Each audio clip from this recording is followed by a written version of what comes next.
कंचन झा मिथिलासुर सँ अपने समस्त मैथिलीवासी के हार्दिक अभिनंदन करै छी और आइ अपने सबके एगो बहुत ही पुरान और पारंपरिक विवाह के गीत सुनाबऽ जा रहल छी। उम्मीद अछि जे गीत अपने सबके नीक लागत तऽ लाइक करब, शेयर करब। जे केओ गोटे सब्सक्राइब नहीं केने छी से प्लीज सब्सक्राइब कऽ देबै, संगे बेल आइकन के दबेनाइ नहीं बिसरब। जय मिथिला, जय मैथिली। सुनू ई गीत। आयु जनकपुर मंगल भूप सब आयल हे। आयु जनकपुर मंगल भूप सब आयल हे। आहे लखन सहित श्री राम जनकपुर आयल हे। आहे लखन सहित श्री राम जनकपुर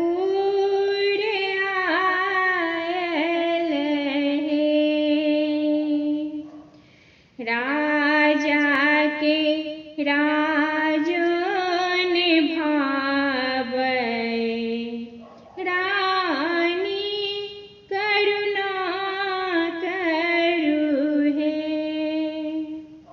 आहे कियो नहीं अइ जगबीर पिता प्राण राखत हे।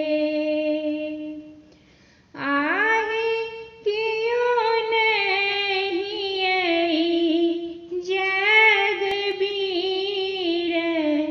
पिता प्राण राखत हे।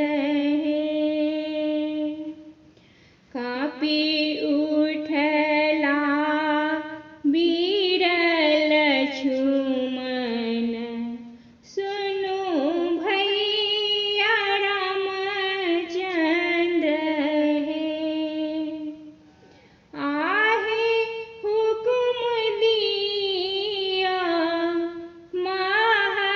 महाराज धनुष हम तोड़ब हे। आहे हुकुम दिया महाराज धनुष हम तोड़ब हे। बिहुसी उठला श्री रामचंद्र सुनु भैया लक्ष्मण हे। आहे तिलक धैर्य जवानु धनुष तोड़ि ब्याहब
छु श्री